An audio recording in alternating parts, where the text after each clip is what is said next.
बाबा साहब के मनावा जन्मदिन भाई साल भर पयाइल बा शुभ दिन। बाबा साहब के मनावा जन्मदिन।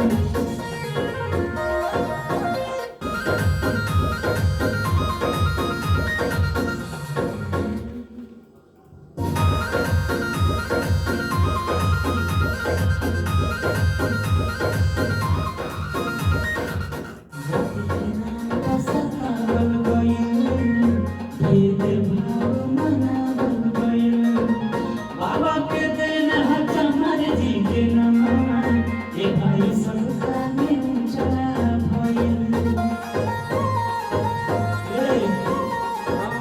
जाति के नाम पर सतावल गइल, भेदभाव मनावल गइल।